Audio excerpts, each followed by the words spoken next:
എന്റെ പ്രിയപ്പെട്ട സഹോദരങ്ങളെ, റമദാനിലൂടെ നമ്മൾ ആർജിച്ചെടുത്ത ചില ചിട്ടകളുണ്ട്, ചില നല്ല ശീലങ്ങളുണ്ട് റമദാനിൽ നമ്മൾ നേടിയെടുത്തത്, അല്ലേ? സുബ്ഹാനല്ലാഹ്, സുന്നത്ത് നമസ്കാരങ്ങൾ വർദ്ധിപ്പിച്ചവരാണ് നമ്മൾ. അമിതമായ ഭക്ഷണങ്ങൾ ഒഴിവാക്കി വയറിനെ ഒഴിച്ചിട്ടവരാണ് നമ്മൾ. പ്രഭാത നേരത്തെ എഴുന്നേറ്റുകൊണ്ട് ഇടയത്താഴത്തോടൊപ്പം ദിക്ർ ചൊല്ലാൻ, ഖുർആൻ ഓതാൻ, ദുആ ചെയ്യാൻ സമയം കണ്ടെത്തിയവരാണ് നമ്മൾ. നോമ്പുകാരനാണ് എന്ന പരിഗണന കൊണ്ട് നാവിനെ നമ്മൾ സൂക്ഷിച്ചു, കണ്ണിനെ നമ്മൾ സൂക്ഷിച്ചു, കാതിനെ നമ്മൾ സൂക്ഷിച്ചു. മോശമായ ചിന്തകളിൽ നിന്ന് ഹൃദയത്തെ നമ്മൾ സൂക്ഷിച്ചു. അല്ലാഹു അക്ബർ. ഇത് പരിശുദ്ധ റമദാനിലൂടെ നേടിയെടുത്ത ഒരു ചൈതന്യമാണിത്. ഈ ചൈതന്യം ഒരിക്കലും നഷ്ടപ്പെടുത്തി കളയരുത്. ആത്മീയമായി ആർജിച്ചെടുത്ത ശുദ്ധി ഒരിക്കലും ആത്മാവിനെ നശിപ്പിച്ചു കളയുന്ന അശുദ്ധിയായി മാറരുത്. ഹബീബായ മുഹമ്മദ് റസൂലുള്ളാഹി സ്വല്ലല്ലാഹു അലൈഹി വസല്ലമ തങ്ങൾ എത്ര കൃത്യമായിട്ടാണ് നമുക്ക് ഉപദേശം നൽകിയത്. ചില ആളുകളുടെ നോമ്പുകൊണ്ട് അവർക്ക് വിശപ്പ് മാത്രമാണ് ഫലമായി കിട്ടിയത്. ചില ആളുകളുടെ നോമ്പുകൊണ്ട് അവർക്ക് ദാഹം മാത്രമാണ് പ്രതിഫലമായി ലഭിച്ചത്. എന്തിനാണ് നബി തങ്ങൾ അത് നമുക്ക് പഠിപ്പിച്ചു തന്നത്? ഒരിക്കലും നമ്മുടെ നോമ്പ് കൊണ്ട് നമ്മൾ പട്ടിണി കിടന്നവരോ ദാഹിച്ചവരോ ആയി മാത്രം മാറരുത്. മറിച്ച് ആത്മീയമായ ശുദ്ധിയുടെ വളർച്ചയാണ് നോമ്പിലൂടെ ശ്രമിക്കുന്നത്. പരിശുദ്ധമായ റമദാൻ വിട പറയുന്ന ഈ വൈകിയ വേളയിൽ എന്റെ സഹോദരങ്ങളോട് ഞാൻ ഓർമ്മപ്പെടുത്തുകയാണ്, നിങ്ങൾ നോമ്പനുഷ്ഠിച്ചിട്ടുണ്ടെങ്കിൽ നിങ്ങളുടെ കേൾവികളിലും കാഴ്ചകളിലും നിങ്ങളുടെ ശ്രദ്ധകളിലും ചിന്തകളിലും എല്ലാം ആ നോമ്പിന്റെ ചൈതന്യം നിലനിൽക്കണം എന്നാണ്. അല്ലാഹു തൗഫീഖ് നൽകട്ടെ. ഒരാളുടെ നോമ്പ് അത് പൂർണ്ണതയിലായിട്ടുണ്ട്, അല്ലാഹു തആല അത് സ്വീകരിച്ചിട്ടുണ്ട് എന്നതിന്റെ ഏറ്റവും വലിയ അടയാളം ആ നോമ്പ് കഴിഞ്ഞിട്ടുള്ള അവന്റെ ജീവിതത്തിൽ അത് പ്രതിഫലിച്ചു കാണാൻ കഴിയും. തീർച്ചയാണത്. ഒരാളുടെ നോമ്പ് കൊണ്ട് അവന് ഫലമുണ്ടായി എന്ന് അവന് വ്യക്തിപരമായി അവന് പരിശോധിക്കാൻ പറ്റുന്ന ഏക മാർഗം ആ നോമ്പിലൂടെ ഉണ്ടാക്കിയെടുത്ത ശുദ്ധി അത് ജീവിതത്തിന്റെ വിശുദ്ധിയാക്കി നിലനിർത്താൻ കഴിയുക എന്നുള്ളതാണ്. ഒരിക്കലും അത് അശുദ്ധിയാക്കാൻ പാടില്ല. നമ്മുടെ വസ്ത്രങ്ങളിൽ അഴുക്ക് പറ്റുമല്ലോ, നമ്മുടെ ശരീരങ്ങളിൽ അഴുക്ക് പറ്റുമല്ലോ. ആ അഴുക്കുകൾ ഒരിക്കലും ആരും ചുമക്കുന്നവരല്ല. ആ അഴുക്കുകളെ മുഴുവനും ശരീരത്തിൽ നിന്ന് നീക്കം ചെയ്യാതെ നമ്മുടെ മനസ്സിൽ ഒരു സ്വസ്ഥതയും വരില്ല. ശരിയല്ലേ? വളരെ ശരിയല്ലേ? എന്നാൽ എന്റെ പ്രിയപ്പെട്ട സഹോദരങ്ങളൊന്ന് ചിന്തിച്ചു നോക്ക്. നമ്മുടെ സംസാരത്തിലൂടെ, പെരുമാറ്റത്തിലൂടെ, ചിന്തയിലൂടെ, കേൾവിയിലൂടെ, കാഴ്ചയിലൂടെ എത്രമാത്രം പാപങ്ങളാണ് മനുഷ്യരെ നമ്മുടെ ഹൃദയത്തിൽ അടിഞ്ഞുകൂടിയത്. മൻ കസുറ കലാമുഹു ഫകസുറ ദുനൂബുഹു. മൻ കസുറ കലാമുഹു, ഒരാളുടെ സംസാരം അനാവശ്യമായി വർദ്ധിക്കുക എന്നത് തന്നെ അവന്റെ പാപങ്ങൾ അടിക്കടി വർദ്ധിച്ചുകൊണ്ടിരിക്കുകയാണ്. ഒരാളുടെ പാപങ്ങൾ വർദ്ധിക്കാൻ അവന്റെ സംസാരം തന്നെ മതി. കാര്യങ്ങൾക്ക് വേണ്ടിയല്ല, അകാരണമായി തന്നെ നമ്മൾ ഒരുപാട് വാതോരാതെ സംസാരിക്കുന്നവരാണ്. ആ സംസാരം തന്നെ മനുഷ്യരെ നമ്മുടെ നാവ് കൊണ്ട് നമ്മുടെ ഹൃദയത്തിൽ ദൈനംദിനം പാപങ്ങൾ വർദ്ധിക്കുകയാണ്. വമൻ കസുറ ദുനൂബുഹു ഫമാത ഖൽബുഹു. ഒരാളുടെ പാപം വർദ്ധിച്ചു, അവന്റെ ഹൃദയത്തിൽ അടിഞ്ഞുകൂടിയ പാപങ്ങൾ കാരണം അവന്റെ ഹൃദയം മരിച്ചു പോകും, ഹൃദയം നിശ്ചലമാവും. പാപങ്ങൾ കാരണം ഒന്നും നല്ലത് ചിന്തിക്കാനോ നല്ലത് പറയാനോ പറ്റാത്ത വിധം അവന്റെ ഹൃദയം മരിച്ചു പോകും. അങ്ങനെ ഹൃദയം മരിച്ചു പോകൽ കൊണ്ടുള്ള ദൂഷ്യം അവൻ നരകത്തിലേക്ക് പ്രവേശിക്കാൻ അത് കാരണമാവും. അല്ലാഹുവേ, പടച്ചവൻ കാത്തുരക്ഷിക്കട്ടെ.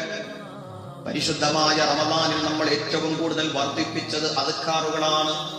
അശ്ഹദു അല്ലാ ഇലാഹ ഇല്ലല്ലാഹ് വ അശ്ഹദു അന്ന മുഹമ്മദർ റസൂലുള്ളാഹ്.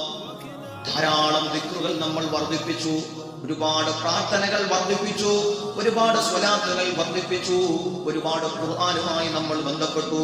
നമസ്കാരങ്ങളിലൂടെ, സുന്നത്തുകളിലൂടെ, പടച്ചവനെ നോമ്പുകാരൻ എന്ന ചിന്തയിലൂടെ ഓരോ സെക്കൻഡും നമ്മൾ നോമ്പുകാരായി ജീവിച്ചു.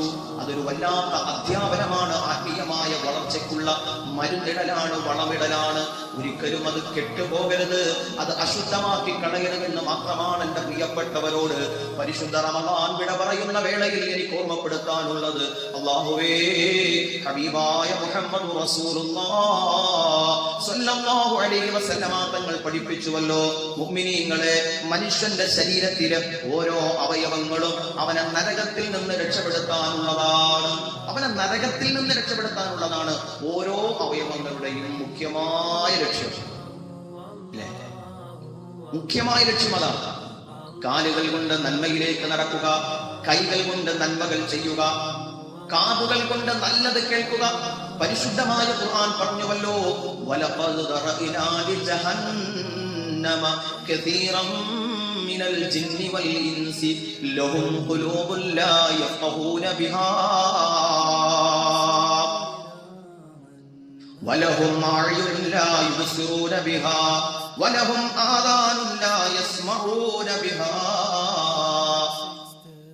മനുഷ്യഭൂതവർഗങ്ങളിൽ നിന്ന് വലിയൊരു വിഭാഗം ആളുകൾ നരകത്തിലേക്ക് പോകാൻ പടച്ചവൻ തയ്യാറാക്കിയതിന്റെ മുഖ്യമായ കാരണം അല്ലാഹു പറയുന്നത്, പടച്ചവൻ അവർക്ക് ഹൃദയം കൊടുത്തിട്ട് ആ ഹൃദയം കൊണ്ട് വേണ്ടതവൻ ചിന്തിച്ചില്ല. ആത്മീയമായി അവനിക്ക് ഉയരാൻ പ്രാപ്തമാകുന്ന ചിന്തകളൊന്നും വന്നില്ല. അല്ലാഹു തആല അവന് കണ്ണുകൊടുത്തു. ആ കണ്ണുകൊണ്ട് ആത്മീയമായ വളർച്ചയ്ക്ക് പ്രാപ്തമായ കാഴ്ചകളൊന്നും അവൻ കണ്ടില്ല. അവൻ അല്ലാഹു രണ്ട് ശ്രവണപുടങ്ങളെ കൊടുത്തിട്ട്, അവന് കാത് കൊടുത്തിട്ട്, കേൾക്കാൻ പാകമായ ഒരു അവയവം കൊടുത്തിട്ട്, അതുകൊണ്ട് ആത്മീയമായ ഉയർച്ചയ്ക്ക് വേണ്ട ആവശ്യമായ കാര്യങ്ങളൊന്നും അവൻ കേൾക്കാൻ തയ്യാറായില്ല. ഹൃദയം കൊണ്ട് ചിന്തിച്ചതെല്ലാം ഹറാമാണ്, കണ്ണുകൊണ്ട് കണ്ടതെല്ലാം ഹറാമാണ്, കാതുകൊണ്ട് കേട്ടതെല്ലാം ഹറാമാണ്. പടച്ചവനെ, നടന്നതോ ഇരുന്നതോ ചിന്തിച്ചതോ എല്ലാം തെറ്റുകളിലേക്കും തിന്മകളിലേക്കുമായപ്പോ മനുഷ്യരെയും ഭൂതവർഗങ്ങളെയും അല്ലാഹു തആല നരകത്തിലേക്ക് സംവിധാനിച്ചു, അതിനു വേണ്ടി മാറ്റിവെച്ചു. ഇത് ഖുർആന്റെ വചനമാണ്. അതുകൊണ്ട് നോമ്പ് നമ്മളെ നരകത്തിൽ നിന്ന് രക്ഷപ്പെടുത്താൻ സംവിധാനിച്ച മഹനീയമായ ഒരു അധ്യാപനത്തിന്റെ പേരാണ് പരിശുദ്ധ റമദാൻ. പുണ്യ റമദാൻ വന്നപ്പോ പള്ളികളിലും വ്യക്തികളിലും ജീവിതത്തിലും എല്ലാത്തിലും വിശ്വാസികൾക്ക് ഒരു മാറ്റം കൊണ്ടുവന്നു. നിങ്ങൾ ചിന്തിക്ക്, ഹബീബായ മുഹമ്മദ് റസൂലുള്ളാഹി സ്വല്ലല്ലാഹു അലൈഹി വസല്ലമ തങ്ങൾ പറഞ്ഞുവല്ലോ, നരകം സ്പർശിക്കാത്ത കണ്ണുകളുണ്ട്, നരകം സ്പർശിക്കാത്ത കണ്ണുകളുണ്ട്. ഏതാ? അഅ്യുനും ബക്കത്ത് മിൻ ഖശിയത്തില്ലാഹ്. അല്ലാഹുവേ, അല്ലാഹുവിനെ ഭയക്കുന്ന കണ്ണുകൾ. പരിശുദ്ധ റമദാനിൽ തറാവീഹിലും പ്രഭാതത്തിലും പ്രദോഷത്തിലും പ്രാർത്ഥനാ വേളകളിലുമൊക്കെ എത്ര തവണയാണ് റബ്ബിനെ ഓർത്ത് കരഞ്ഞത് അല്ലേ? 11 മാസക്കാലം ദുനിയാവിന്റെ നെട്ടോട്ടമായിരുന്നു, ദുനിയാവിന്റെ ഓട്ടമായിരുന്നു.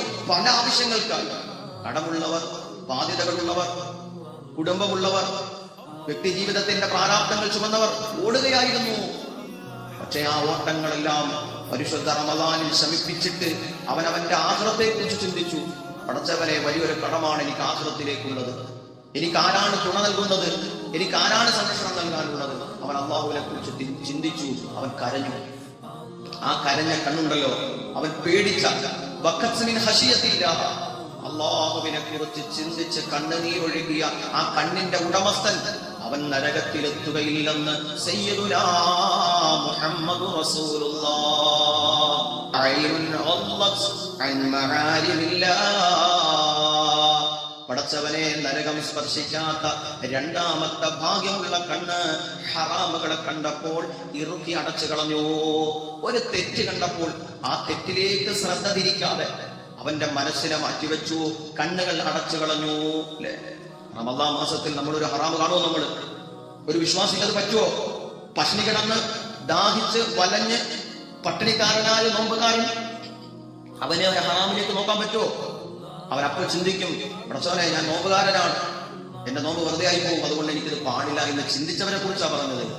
ഈ ചൈതന്യം നിലനിർത്തണം, ഈ മഹത്വം നിലനിർത്തണം.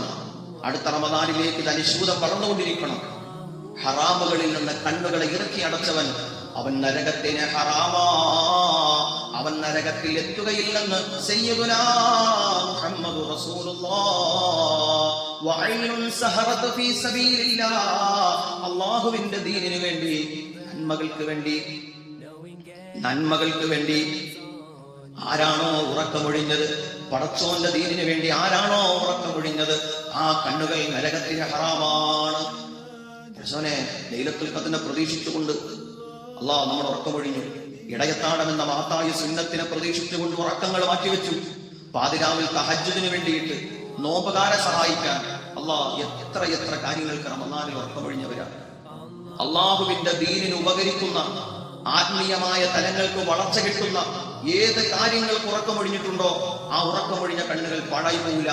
അത് നരകത്തിന് ഹറാമാണെന്ന് സയ്യിദുനാ റസൂലുള്ളാഹി സ്വല്ലല്ലാഹു അലൈഹി വസല്ലം.